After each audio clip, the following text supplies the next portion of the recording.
UFO, ang lihim ng kanilang paglipad. Ang simula ng misteryo. Noong tag-init ng 1947, sa isang tahimik na bahagi ng Roswell, New Mexico, bumagsak ang isang bagay na magpapabago sa kasaysayan ng mundo. Isang kakaibang liwanag ang nakita ng mga magsasaka. Hindi ito eroplano, hindi rin meteor. Ito ay isang bilog na spaceship tila buhay, lumilipad na parang walang bigat. Sa mga sumunod na araw, dumating ang mga sundalo, isinara ang lugar at ang bawat testigong nakakita ay pinatahimik. Ngunit sa gitna ng katahimikan, nagsimula ang isang tanong. Paano lumilipad ang ganitong sasakyan na tila binabaliwala ang mismong batas pisika ng kalikasan? Ayon sa ilang dokumentong lumabas makalipas ang mga dekada, nagsimula dito ang mga lihim na eksperimento ng militar sa tinatawag na anti-gravity propulsion, isang teknolohiyang hindi gumagamit ng gasolina, hindi kailangan ng pakpak o rotor.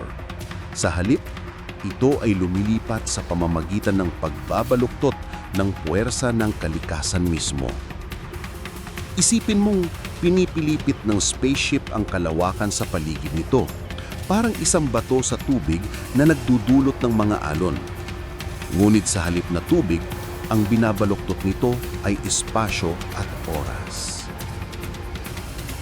Ang lumilipad na mga plate na iyon ayon sa mga lumang ulat ay may kakaibang tunog. Hindi ingay ng makina, kundi isang mababang panginginig, tila humuhuni sa hangin, parang mismong hangin ay nilolok ng enerhiya.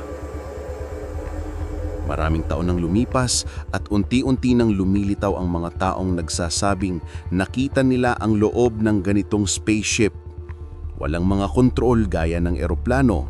Sa halip, may bilog na upuan sa gitna, mga pader na kumikislap sa buhaw na liwanag at isang reactor na tila lumulutang sa hangin, isang gravitational core. Ang sabi ng mga nakakita, hindi ito lumilipad sa karaniwang paraan. Hindi ito tumataas, bagkus hinahatak ng sarili nitong gravity patungo sa direksyong gusto nito. Parang bumabagsak ito sa sarili niyang nilikhang patutunguhan. Ang ideyang ito ay nakabatay sa isang konsepto na tinawag na gravity amplification.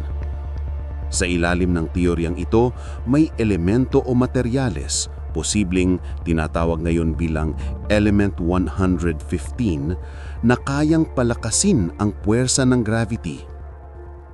Kung mapipihit mo ang gravity, kaya mong baluktutin ang espasyo. At kapag nabaluktot ang espasyo, makakalakad ka nang hindi talaga gumagalaw.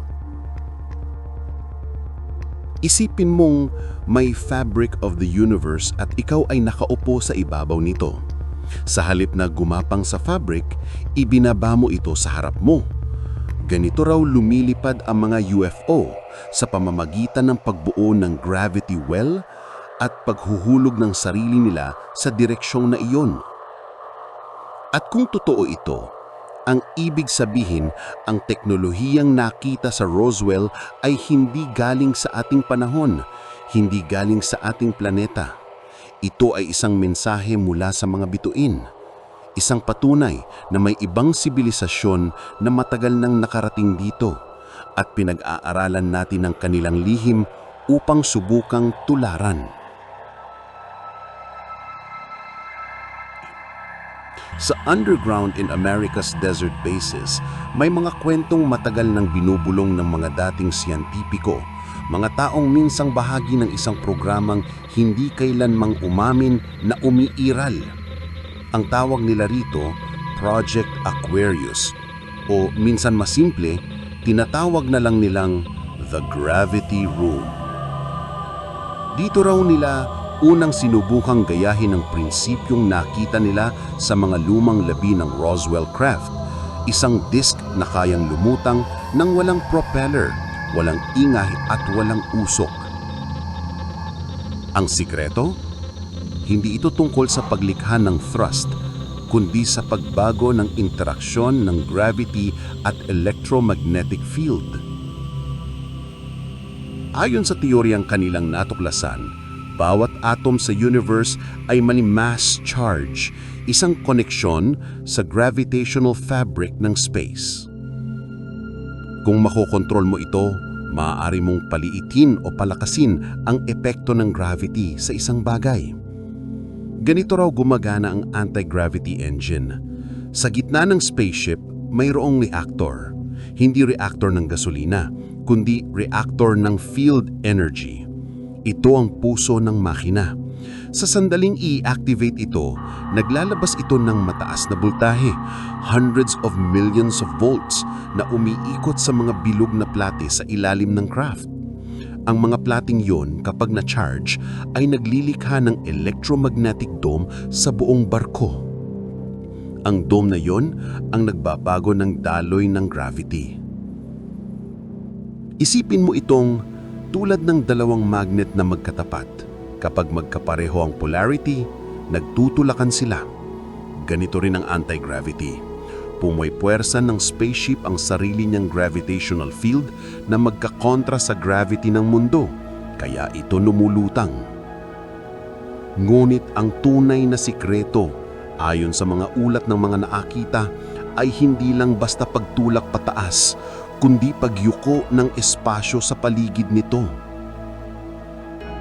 Kapag nakayuko ang espasyo, ang spaceship ay parang dumudula sa sarili niyang wave ng enerhiya. Ito ang dahilan kung bakit ang mga UFO ay kaya niyang biglang mawala o lumipad na parang kidlat. Dahil sa perspective natin, gumagalaw sila ng napakabilis. Ngunit sa totoo, ang espasyo mismo ang gumagalaw sa kanila. Sa mga eksperimento ng mga siyentipiko, napatunayan nila na kapag umabot ang magnetic field sa tinatawag na critical resonance, ang loob ng spaceship ay halos mawalan ng inertia. Ang mga bagay sa loob ay hindi naaapektuhan ng sudden acceleration. Kaya kahit biglang sumipa kataas ang spaceship, hindi nararamdaman ng sakay ang puwersa. Ito ang nagpapaliwanag kung bakit ang mga UFO ay kaya nilang likitan ng biglaang pagliko, 90 degrees, instant stops, without crushing the rider's insides. Ngunit higit sa lahat, may espiritual na aspeto ang teknolohiyang ito.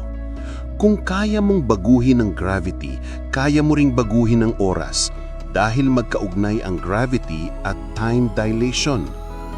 Ang mga nakasaksi sa ganitong makina ay nagsasabing minsan tila bumabagal o bumibilis ang oras sa paligid ng spaceship, isang portal ng enerhiya na nagbubuo ng bubble ng ibang realidad.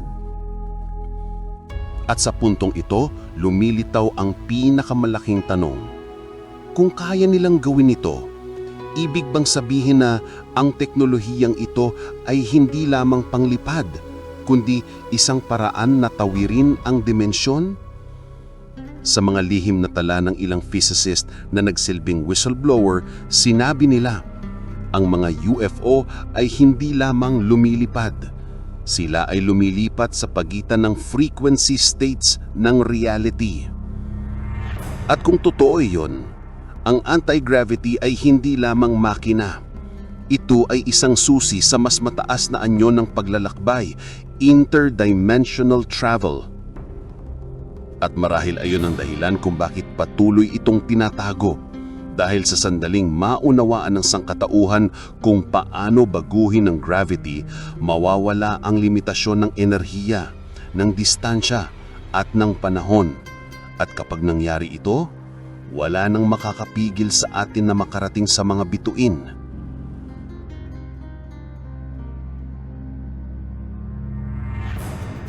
Sa malalim na ilalim ng mga lihim na pasilidad, habang patuloy na sinusubukang palutangin ang mga lumang metalikong disk, isang tanong ang bumabagbag sa mga siyentipiko.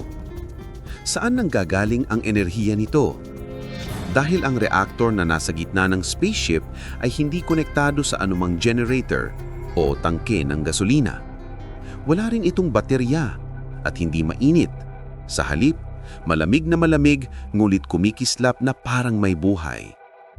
Isang araw, habang binabantayan ng mga physicist ang kakaibang metal, napansin nilang may hindi maipaliwanag na pagbabago sa paligid nito. Ang mga instrumento ay biglang nagpakita ng enerhiya. Hindi galing sa loob ng spaceship, kundi sa mismong spasyo sa paligid nito. Dito nila unang ginamit ang salitang zero-point energy, isang enerhiya na hindi nakikita ngunit naroon sa lahat ng lugar. Isang tahimik na dagat ng kapangyarihan na bumabalot sa buong universe. Ayon sa mga teorya ng quantum physics, kahit sa pinakawalang lamang bahagi ng kalawakan, ang tinatawag nating vacuum ay hindi talaga walang laman.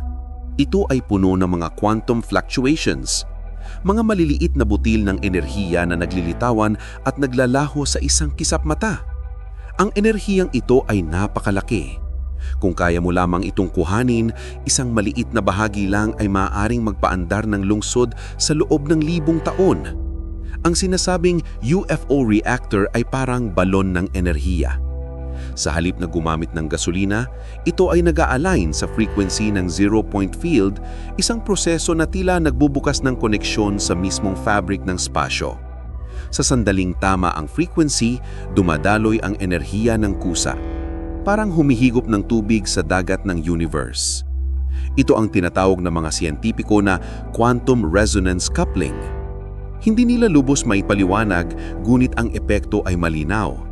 Isang walang katapusang pinagmumula ng enerhiya na walang usok, walang init at walang ingay. May ilang testigo mula sa mga dating base na nagsasabing kapag nakikita nilang umaandar ang reactor, ang hangin sa paligid ay tila nagiging manipis. Ang mga metal na bagay ay parang natutunaw sa liwanag at sa loob ng ilang segundo, ang buong craft ay nagiging invisible. Hindi dahil sa cloaking device, kundi dahil ang liwanag mismo ay nagbabaluktot sa paligid ng field. Ang zero-point energy ay hindi lang nagbibigay ng kapangyarihan, ito rin ang dahilan kung bakit kayang mag-disappear ang mga UFO sa gitna ng kalangitan. Sa simpleng salita, kapag binabaluktot mo ang spasyo, binabaluktot mo rin ang liwanag at pati na ang pananaw ng tao.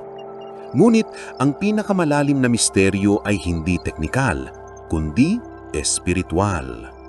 May mga lumang tala mula sa mga monastic scholar at mystic scientists na nagsasabing ang zero-point field ay hindi lang siyentipikong enerhiya. Ito ay puwersa ng paglikha mismo. Ito ang tinatawag ng ilan na source field, ang parehong enerhiya na bumubuo ng mga bituin, kalawakan at buhay. Kung ganito ang totoo, ang mga sibilisasyong may kakayahang gumamit nito ay literal na nakakonekta sa kamalayan ng universe. May mga utal mula sa mga tinatawag na contactees noong dekadang 50s at 60s na nagsasabing kinausap sila ng mga nilalang na mula sa ibang bituin. Ang sabi raw nito, ang aming enerhiya ay hindi nyo mauunawaan hanggat hindi nyo natutuklasan ang katahimikan sa loob ninyo. Ibig sabihin, ang zero-point energy ay hindi lang teknolohiya. Ito ay isang estado ng kamalayan. Ang isang isip na ganap na payapa at naka-align sa daloy ng universe ay siyang susi upang mabuksan ang enerhiya ng lahat ng bagay. At marahil, ito ang dahilan kung bakit hindi pa rin natin nagagaya ang ganitong teknolohiya. Dahil sinusubukan nating kontrolin ang enerhiya ng universe gamit ang lakas. Samantalang sila, ang mga dayuhang sibilisasyon, ay natutong makipag-ugnay dito. Hindi nila pinipilit ang kalikasan. Nakikipagsabay sila rito. Ang zero-point energy ay parang pintuang matagal nang nakabukas, ngunit wala pang taong marunong lumakad papasok. At marahil sa pagdating ng panahon, ang susi ng pintuang ito ay hindi matatagpuan sa makina, kundi sa loob ng isip ng tao.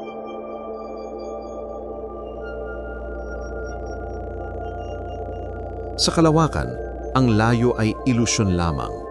Ang milyon-milyong kilometro ng distansya ay hindi hadlang para sa mga nilalang na marunong yumuko sa mismong fabric ng universo. Ito ang susi ng paglalakbayan ng mga UFO. Hindi sila tumatakbo, hindi rin sila lumilipad. Sila ay dumudulas sa pagitan ng mga tiklop ng spasyo. Noong dekada 80, isang dokumento ang lumabas sa mga Black Project archives ng militar na tinawag na Field Propulsion Dynamics. Ayon dito, ang mga lumilipad na disk ay gumagamit ng warp field, isang teknolohiyang kayang baluktutin ng kalawakan at oras sa paligid ng spaceship. Isipin mo ang universo bilang isang fabric. Kapag gusto mong pumunta sa kabilang dulo, hindi mo kailangang lakarin ito. Tiklupin mo lamang ang fabric at bigla kang makakarating doon. Ito ang prinsipyo ng warp field. Pagyuko sa spasyo sa halip na paggalaw sa loob nito. Ang spaceship ay lumilikha ng bubble na distorted space, isang maliit na bulsa kung saan normal pa ring ang oras sa loob. Ngunit sa labas, ang spasyo ay pinipilipit. Dahil dito, ang spaceship ay tila naglalaho sa isang lugar at lumilitaw sa kabila. Walang tunog, walang inertia dahil sa katunayan, hindi ito talaga gumalaw. Ayon sa ilang physicist na nakausap ng mga whistleblower, ang susi sa warp field ay nasa kombinasyon ng electromagnetic field at gravity control. Kapag naabot ng reactor ang isang tiyak na resonance frequency, nagsisimulang madulas ang spasyo. Parang isang alon sa tubig na tinutulak ng enerhiya, ang spaceship ay nakasakay lamang dito, nakabalot sa isang manipis na film ng tinatawag nilang gravitational bubble. Sa loob ng bubble na ito, ang oras ay gumagalaw ng iba. Kung ang spaceship ay lilipad ng 1 minuto sa loob, maaring katumbas nito ay ilang oras o ilang taon sa labas. Ito ang tinatawag ng ilang eksperto na time dilation effect, isang natural na resulta ng pagbaluktot ng space-time. Maraming ulat ng mga piloto at astronaut na nakakita ng mga bagay na biglang lumilitaw at naglalaho sa radar. Sa radar screen, tila lumilipat ang object sa layo ng daan-daang kilometro sa loob lamang ng 1 segundo, ngunit kapag tinignang mabuti, hindi ito mabilis. Ang spasyo mismo ang bumuka at nagsara ulit. Isa sa mga test pilot mula sa top secret Nevada base ang minsang nagsabi, "Parang nagbubukas ang kalawakan sa harap mo, isang bilog ng liwanag na may kumikislap na mga linya at bago mo malaman, nasa ibang coordinates ka na." Ganitong teknolohiya ay unang sinubukan ng ilang theoretical physicist gaya ni Miguel Alcubierre na nagmungkahi ng tinatawag na warp drive. Sa ideyang ito, ang isang barko ay nakabalot sa space-time bubble kung saan compressed ang spasyo sa harap at expanded naman sa likod. Sa teorya, maaari itong lumampas sa bilis ng liwanag nang hindi nilalabag ang batas ng pisika dahil hindi naman ito talaga gumagalaw. Ayon sa mga nakita sa mga UFO sightings, ang instant disappearance, ang mga biglaang pagliko, ang tahimik ngunit matinding enerhiya, ang tanging paliwanag ay warp manipulation. May mga kwento mula sa mga sinasabing reverse engineering scientists na nagsasabing kapag naka-activate ang warp field, ang paligid ng barko ay nagkakaroon ng parang tubig na liwanag. Ang mga kulay ay nagbabago, ang tunog ay nagiging malabo, at ang mga bituin ay tila naglalabo at nag-iibang posisyon.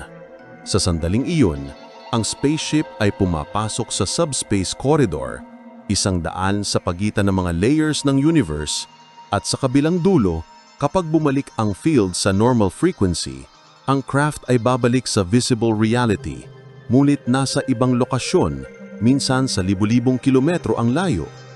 Kung ganito nga ang paraan nila ng paglalakbay, ibig sabihin, ang mga nilalang na ito ay marunong yumuko sa batas ng universe. Hindi nila sinisira ito, ginagamit nila ito ng may pag-unawa. Marahil ito ang dahilan kung bakit sa bawat paglitaw nila, lagi silang tahimik. Walang karahasan, walang ingay, tanging liwanag at katahimikan. Dahil para sa kanila, ang kalawakan ay hindi hadlang. Ito ay tahanan. At para sa atin, ang pag-unawa sa warp field ay hindi lang tungkol sa paglalakbay. Ito ay pag-unawa sa mismong tela ng realidad.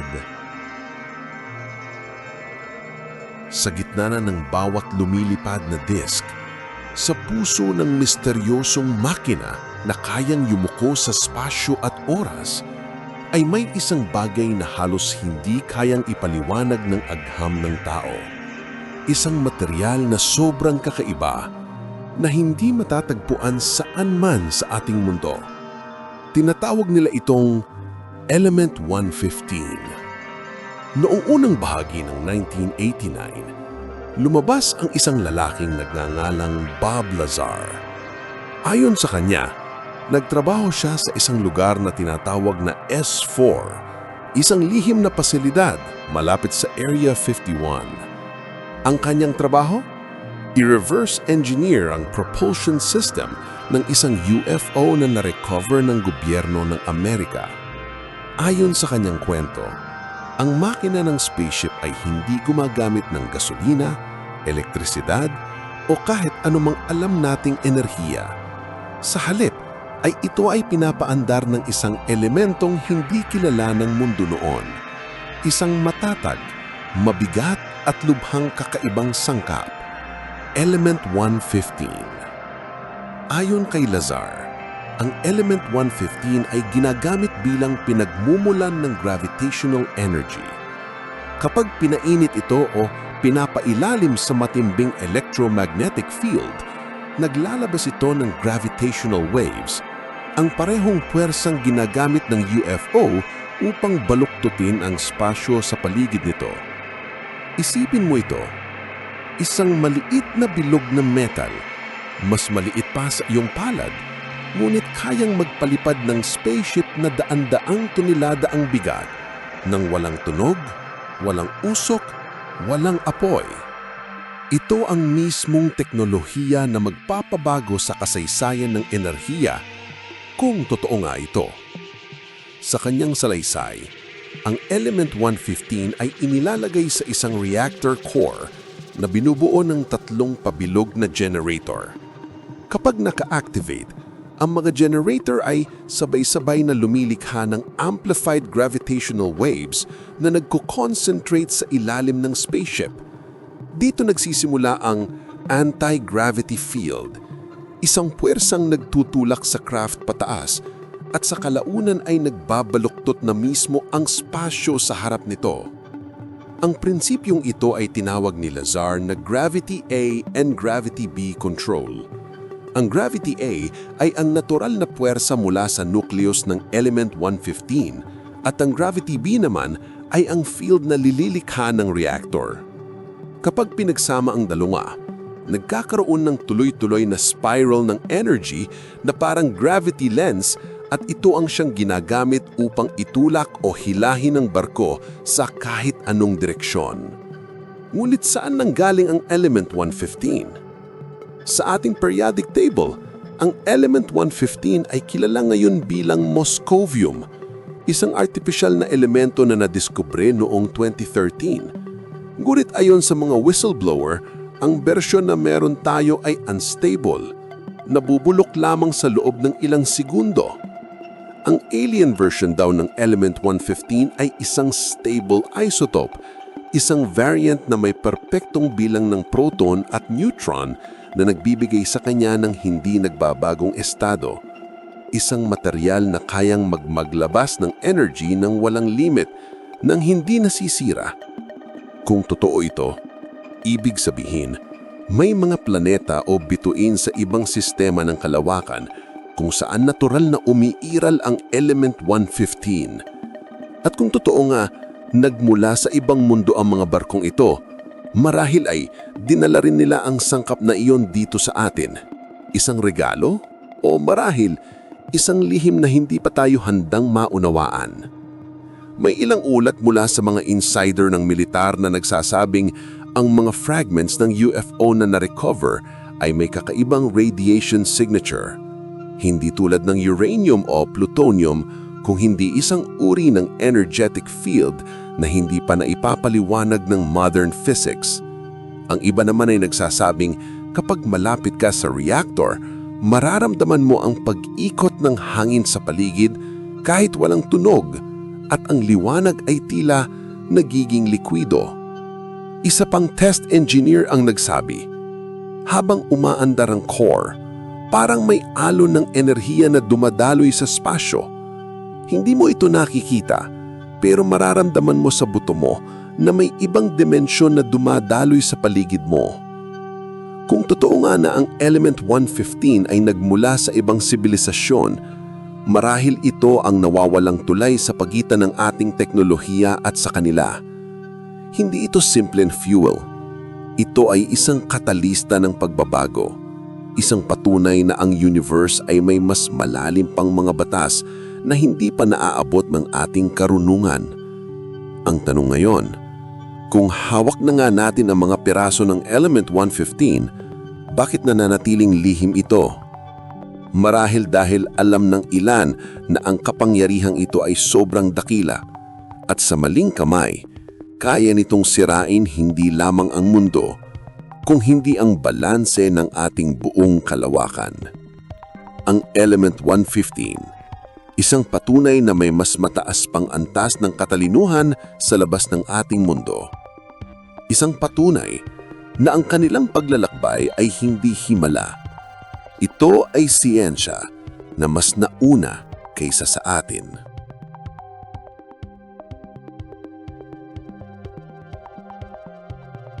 Sa mahabang panahon, ang konsepto ng anti-gravity ay tinuring na kathang-isip lamang.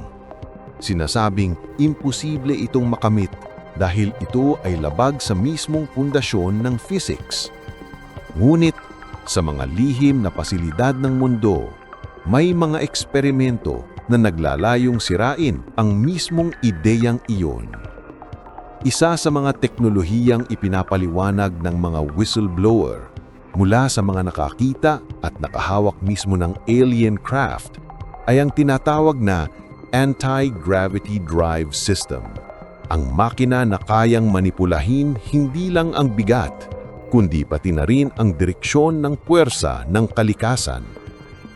Ang drive system ng UFO ay binubuo ng tatlong pangunahing bahagi. Ang reactor core, kung saan nagmumula ang enerhiya, karaniwang gamit ay Element 115. Ang gravity amplifiers, tatlong bilog o dooms sa ilalim ng spaceship. At ang gravity wave guides, mga channel na nagko-control kung saan patutungo ang puwersa.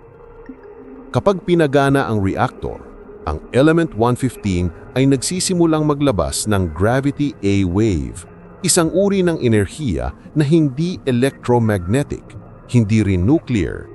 Ito ay isang puwersa ng pagbaluktot, isang vibration na direktang nakakaapekto sa mismong fabric ng spaceship. Ang mga amplifiers naman ay ginagawang mas malakas ang puwersang ito at saka ito itinutuon sa isang direksyon sa ilalim ng spaceship. Dito nagsisimula ang kakaibang epekto. Ang craft ay hindi itinutulak pataas. Sa halip, binabago nito ang gravity sa paligid nito.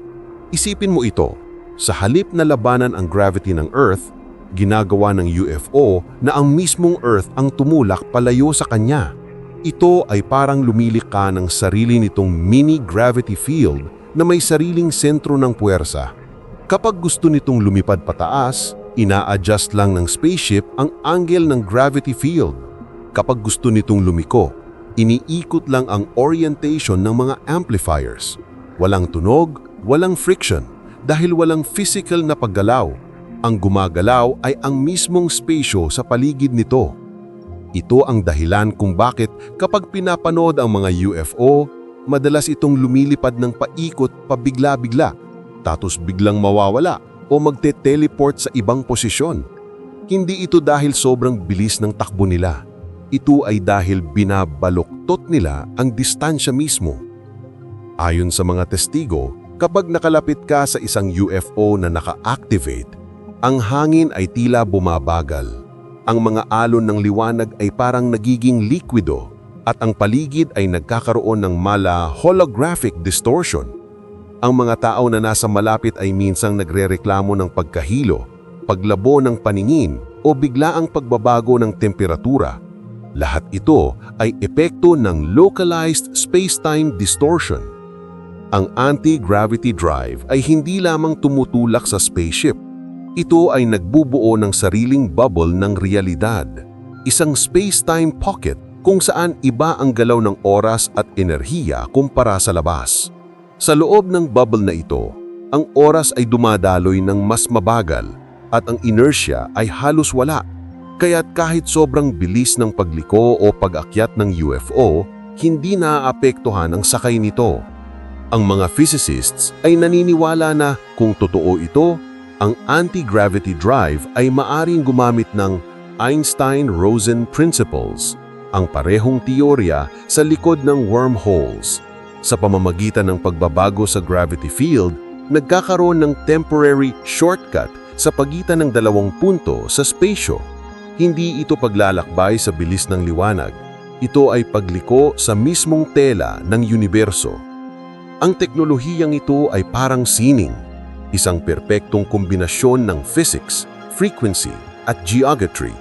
Kaya ang disenyo ng UFO ay laging bilog, hindi lang para sa aesthetics, kundi dahil ang bilog ay ang pinakamabisang hugis upang ipunin at ipamahagi ang gravitational waves. Ngunit may mas malalim pang bahagi ng kwento.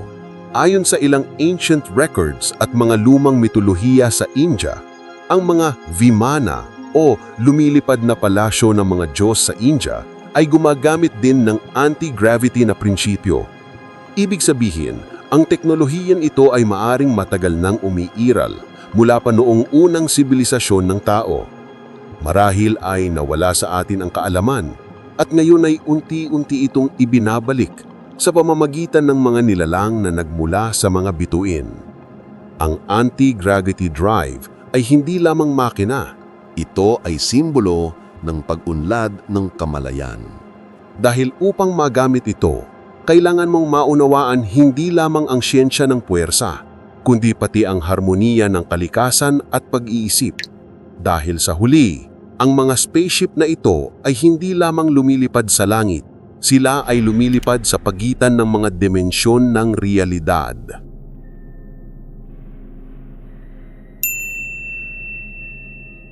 Matagal nang alam ng sangkatauhan ang limitasyon ng liwanag.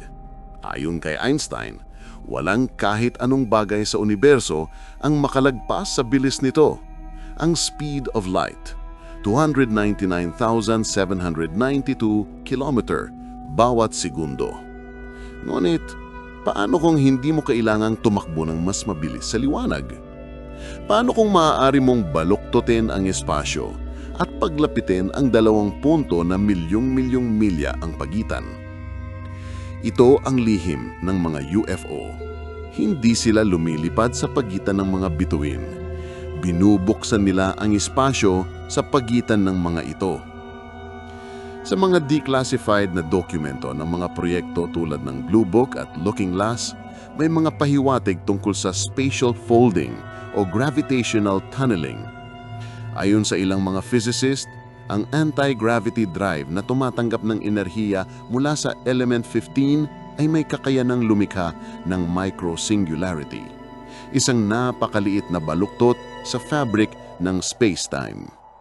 Sa sandaling ito ay mas stabilized, ang singularity ay lumalawak, lumilikha ng isang wormhole, isang tulay sa pagitan ng dalawang punto sa universo. Isipin mo ito. May dalawang punto sa spasyo. Ang isa ay nasa Earth at ang isa ay milyong-milyong kilometer ang layo sa kabilang dulo ng kalawakan. Kung gusto mong makarating doon sa pamamagitan ng liwanag, aabutin ka ng libo-libong taon. Ngunit, kung kaya mong baluktutin ang fabric ng spasyo, maaari mong pagdikitin ang dalawang dulo na parang papel na tinupi. Ganito ang ginagawa ng UFO. Hindi ito naglalakbay. Ito ay dumadaan. Parang isdang biglang lumusot sa tubig at lumitaw sa kabilang dagat nang hindi tinatahak ang distansya sa pagitan. Ayon sa mga insider, ang wormhole ay hindi basta-basta binubuksan. Kailangan itong eksaktong frequency upang mag-resonate sa vibration ng espasyo. Ang mga UFO ay gumagamit ng resonance mapping, isang paraon ng pagtutugma sa natural frequency ng lokasyon upang mahanap ang entry point at exit point ng wormhole. Ang proseso ay delikado. Kapag nagkamali ng coordinate o frequency, ang spaceship ay maaaring mawala sa pagitan ng mga dimensyon. Isang puwang kung saan ang oras at realidad ay hindi na linear. Ito ang tinatawag ng ilang test pilot na The Void. Walang hangin, walang tunog, walang ilaw. Tanging malawak na katahimikan na parang walang katapusan. Ngunit kapag tama ang alignment, nangyayari ang hindi maipaliwanag. Ang spasyo sa harap ng spaceship ay nagiging liquid-like, parang kumukulot na tubig na gawa ng liwanag. Sa loob lamang ng ilang segundo, ang UFO ay hinihigop papasok sa sarili nitong gravitational vortex at kapag tapos ay biglang lumilitaw sa ibang bahagi ng kalawakan. Ang ilan sa mga nakasaksi rito ay naglalarawan sa esenang bilang parang may malaking bulan ng ilaw na bumukas sa himpapawid at kapag tapos ay may linaw na sumabog na parang araw, tapos ay wala na, tahimik, walang iniwang bakas. May ilang teorya na nagsasabi na ang mga wormhole na ito ay hindi lamang ruta sa kalawakan, kundi pati daan patungo sa ibang dimensyon. Kapag binuksan mo ang spasyo, hindi mo lang nalalampasan ang distansya, binubuksan mo rin ang mga mundo na nakatago sa likod ng ating realidad. Ito ang dahilan kung bakit ng ilang UFO sightings ay biglang naglalaho sa parehong lugar kung saan nakita silang lumabas. Dahil maaring hindi sila umalis sa kalawakan, kundi lumipat sa ibang airplane ng pag-iral. Sa mga dulang teksto ng Sumerian at Vedic na sibilisasyon, may mga tala ng mga nilalang ng liwanag na dumarating sa pamamagitan ng mga pintuang umiikot sa himpapawid. Ito marahil ang parehong wormhole na nayon ay unti-unti nating nauunawaan sa modernong agham. At marahil ang dahilan kung bakit dumadalaw sila dito ay hindi para sakupin, kundi para ipaalala na ang universo ay hindi hangganan ng ating isip, kundi isang tuloy-tuloy na koneksyon ng lahat ng enerhiya mula sa pinakamaliit na atom hanggang sa pinakamaraming bituin. Ang paglikha ng wormhole ay hindi lamang ganang science. Ito ay ganang katalinuhang nakakaunawa sa ritmo ng sansinukob. Kung paano nga mga UFO ay kayang buksan ang pinto ng spasyo, marahil ay kaya rin nating buksan ang pinto ng ating kamalayan. Dahil sa huli, ang tunay na biyahe ay hindi lamang patungo sa bituin, kundi patungo sa mas mataas na pag-unawa kung sino tayo. Sa lahat ng teknolohiyang natuklasan ng tao, isa pa rin ang pinakamalalim na misteryo, ang isip. Sino ba talaga tayo sa likod ng laman, ng utak, ng boses na naririnig sa ating ulo? At kung ang UFO ay hindi lamang makina, kung ito ay tumutugon sa kamalayan, ibig sabihin ba nito, ang isip mismo ang nagpapatakbo ng spaceship? Ang mga sinaunang ulat ng mga nakasaksi sa UFO contact mula sa mga sibilisasyong Sumerian hanggang sa modernong panahon ay nagkukwento ng parehong bagay. Ang mga pilot ng mga sasakyang iyon ay tila nakakonekta sa kanilang mga spaceship sa paraang hindi na kailangan ng mga kontrol o instrumento. Hindi nila pinipindot ang mga button, hindi sila gumagamit ng manibela. Sila ay nag-iisip at ang spaceship ay sumusunod. Ito ang tinatawag ng ilang siyentipiko at whistleblower na Neural Quantum Interface, isang uri ng komunikasyon kung saan ang isip ng piloto ay direktang konektabo sa quantum core ng sasakyan. Dito, ang spaceship at ang piloto ay nagiging iisa. Ang enerhiya ng spaceship ay tumutugon sa emosyon, intensyon at mismong vibration ng kamalayan ng taong nagmamando. Kung ang piloto ay kalmado, malinaw ang isip, nagiging matatag at balanse ang gravitational field ng spaceship. Ngunit kung may takot, galit o pagkalito, nagiging magulo ang enerhiya at maaaring mawala sa direksyon ang sasakyan. Ayon sa mga nakaranas ng telepathic contact mula sa mga Nordic aliens, ang unang aral na itinuro sa kanila ay hindi mo kailanman makokontrol ang spaceship hanggat hindi mo nakokontrol ang iyong sarili. Dahil para sa kanila, ang tunay na paglalakbay sa kalawakan ay hindi nagsisimula sa labas. Nagsisimula ito sa loob ng isip. Ang UFO ay hindi lamang spaceship. Ito ay extension ng kamalayan. Kapag nauunawaan mo ang daloy ng enerhiya sa loob mo, kaya mong ipares ang vibration mo sa vibration ng universo at doon mo mararanasan ang dimensyon ng kamalayan. Isipin mo ito, ka-rewind. Ang isip ay parang dagat. Sa ibabaw, magulo, puno ng alon, ingay, takot at inggit. Ngunit sa kailalim, may isang tahimik na kapayapaan kung saan naroon ang tunay na kapangyarihan ng paglikha. Ang mga advanced na nilalang na ito, mga nilalang na tinatawag nating Nordic o Pleiadian, ay natutong lumubog sa kailalim ng kamalayan. Doon nila natuklasan na ang isip ay hindi lang tagamasid, ito ay tagapaglikha. Kapag ang kamalayan ay tumututok sa isang layunin, ang universo ay tumutugon.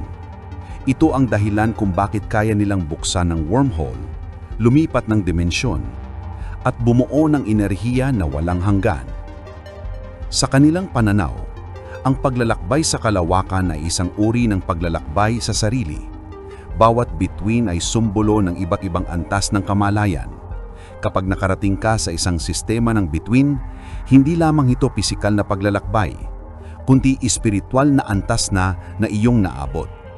Ang mga piloto ng UFO ay hindi basta technicians. Sila ay mga mystic scientists, mga taong marunong magtimon ng isip at enerhiya ng sabay. Ang kanilang pagsasanay ay hindi lamang teknikal, kundi panloob ng disiplina.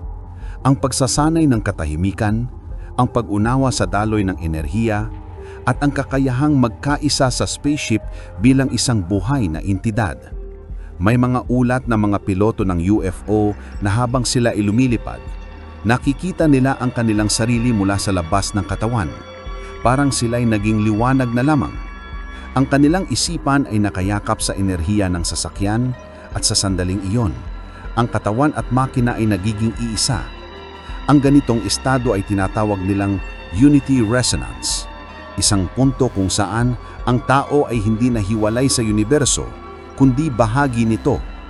At marahil ito ang tunay na layunin ng teknolohiyang iyon. Hindi lamang paglipad, kundi pagkakaisa ng isip, katawan, at kalawakan. Kung iisipin, ang ganitong konsepto ay hindi malayo sa ating sariling kasaysayan. Mga dahilan sa mga aral ng silangan mula sa Tibet, India at sinaunang Pilipinas ay may mga turo ng astral travel, telepathy at enerhiya ng kamalayan. Ang mga ito ay tila mga paunang hakbang sa parehong prinsipyo, ang paglalakbay gamit ang isip. Baka nga hindi tayo ganoon kalayo sa kanila. Baka ang mga UFO ay hindi mga nilalang mula sa labas, kundi mga nilalang mula sa hinaharap.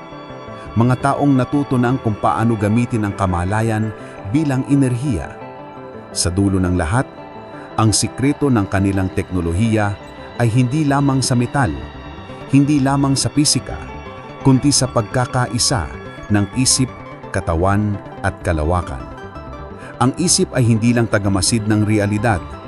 Ito ang pintuan na bumubuo dito. At marahil sa oras na maunawaan natin ito, hindi na natin kailangang gumawa ng spaceship. Dahil mismong kamalayan natin ang magiging sasakyan sa paglalakbay sa mga bituin.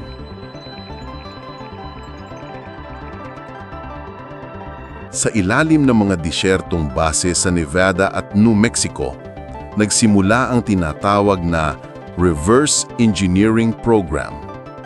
Ang mga piraso ng nasirang spaceship, mga metal na hindi napupunit, hindi nasusunog, at biglang nagbabago ng timbang kapag nilapitan ng kuryente, ay pinag-aralan sa loob ng dekada. Ayon sa mga lumabas na dokumento, dito unang natuklasan ang konsepto ng Element 115, isang material na nagbibigay ng kakaibang anti-gravity field. Ngulit, higit pa rito, ang ilang bahagi ng barko ay tila buhay. May mga fibers na tumutugon sa kuryente at mga circuit na parang may sariling kamalayan. Isang sayantipiko ang nagsabi, para bang hindi ito gawa ng makina, kundi isang kombinasyon ng teknolohiya at buhay na enerhiya. Habang lumalalim ang pag-aaral, may mga kakaibang insidente ang nangyari sa mga sayantipiko.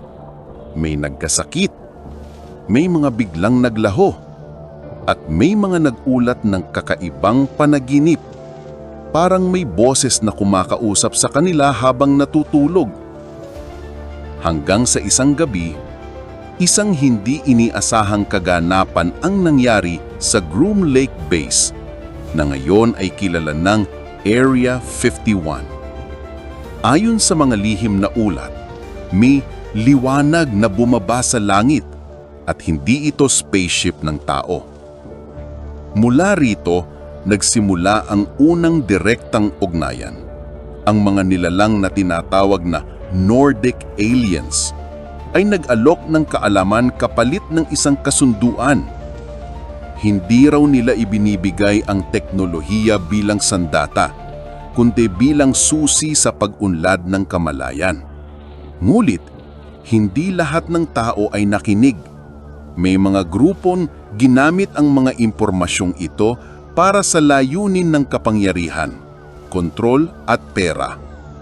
Mula rito, isinilang ang mga proyektong tinawag na Operation Paperclip, kung saan inilapit sa Amerika ang mga German scientists na may karanasang magdisenyo ng advanced crafts.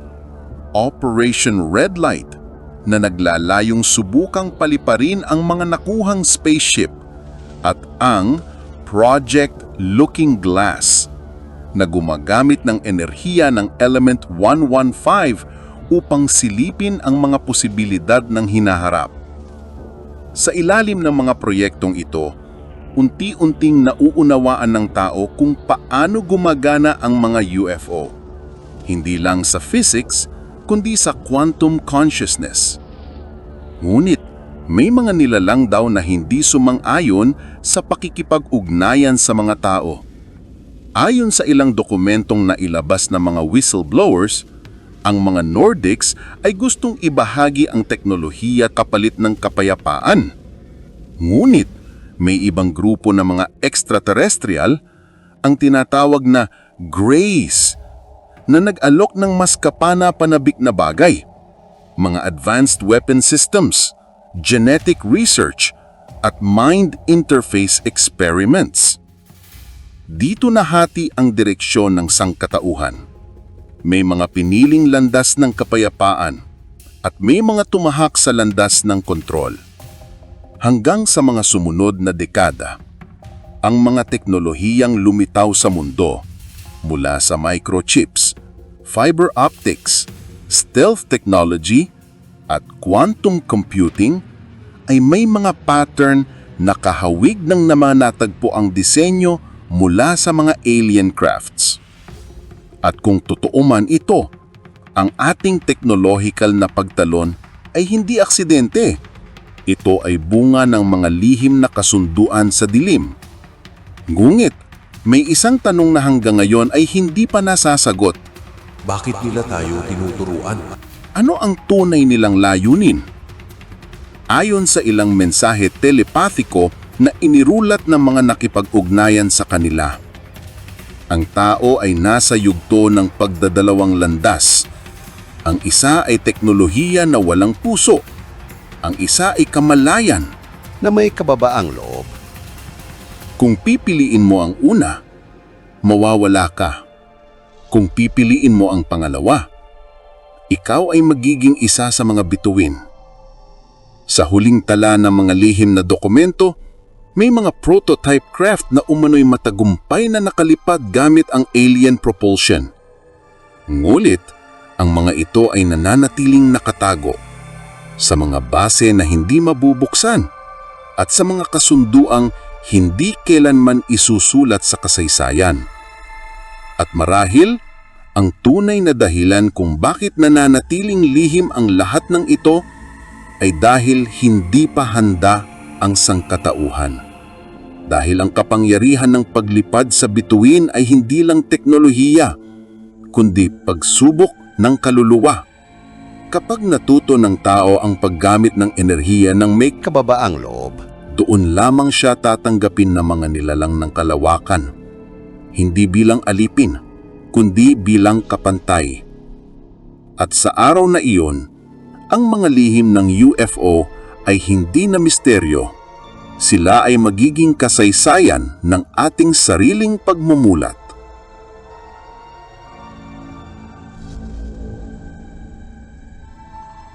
Paano pinanatiling lihim ng mundo ang katotohanan tungkol sa UFO?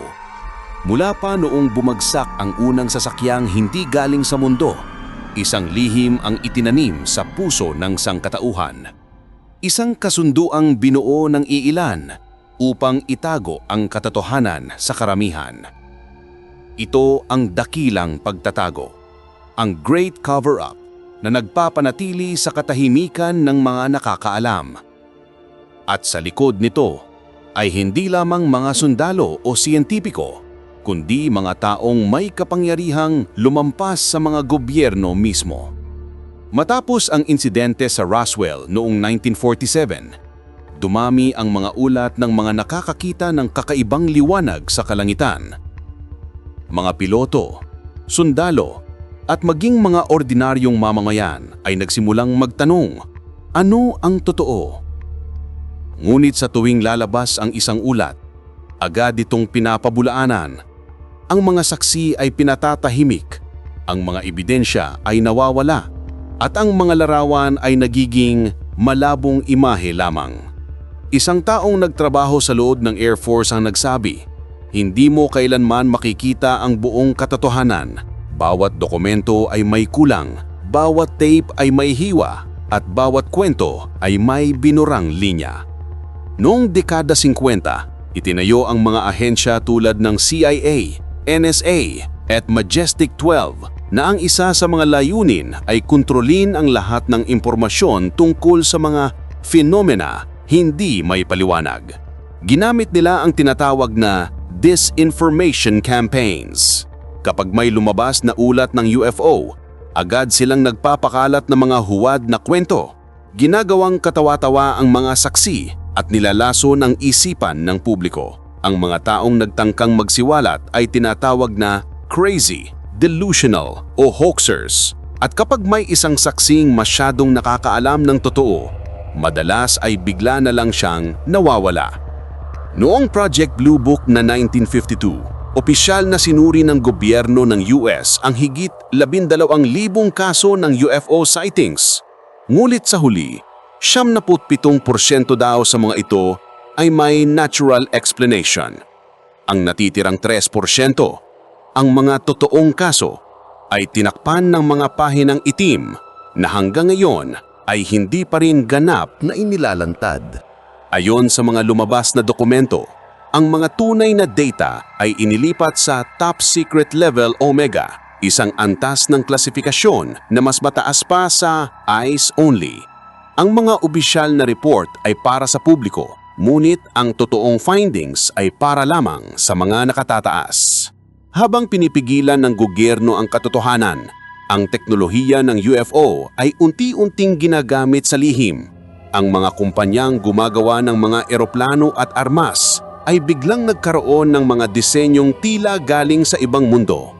Fiber optics, stealth coating, night vision, lahat ito ay lumitaw pagkatapos ng mga crash retrieval operations. Ngunit walang umamin kung saan ito galing.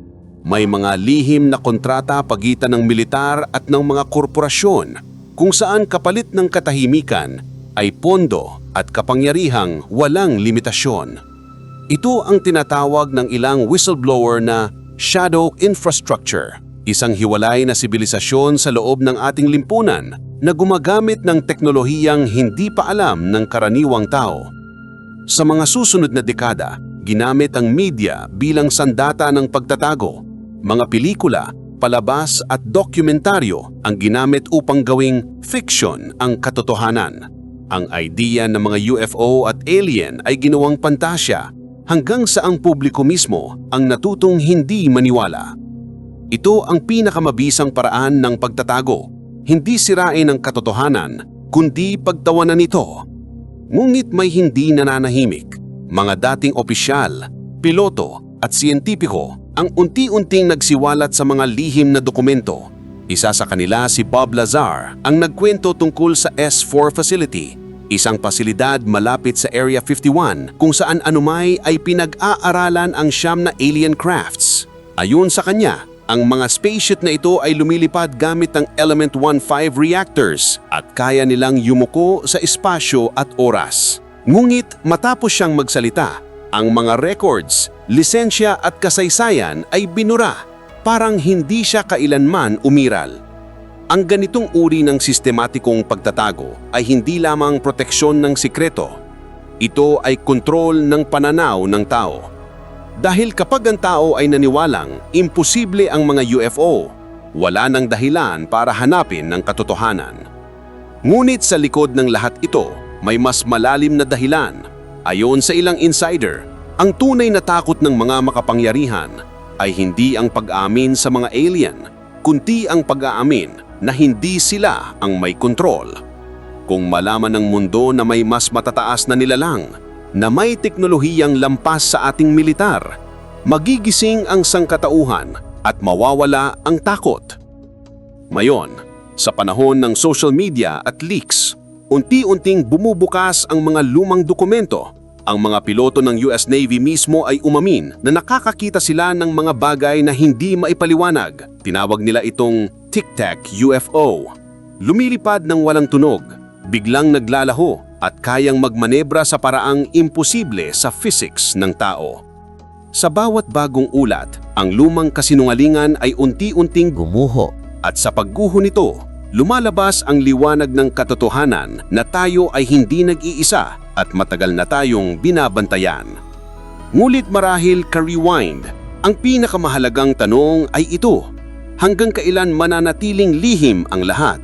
O baka unti-unti ang mga lihim na ito ay sinasadyang ilabas upang ihanda tayo sa isang mas malaking katotohanan. Sa bawat dokumentong lumalabas, sa bawat whistleblower na naglalakas ng loob, tila may mensaheng gustong ipaabot. Ang katotohanan ay hindi kayang itago magpakailanman. Kapag handa na ang sangkatauhan, ang langit ay magbubukas muli.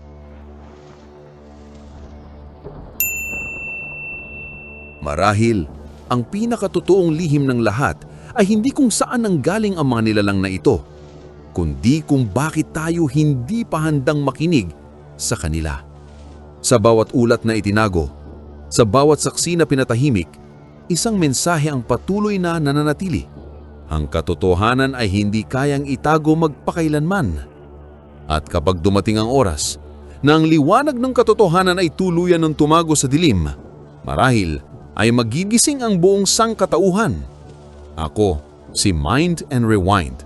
At ito ang isa pang kabanata ng ating paglalakbay sa mga lihim ng kalawakan. Kung nagustuhan mo ang kwento ngayon, huwag kalimutang i-like, i-share at mag-subscribe. Para sa susunod na bahagi ng ating imbestigasyon, hanggang sa muli, manatiling mapanuri, manatiling mulat at huwag matakot sa katotohanan. Paalam!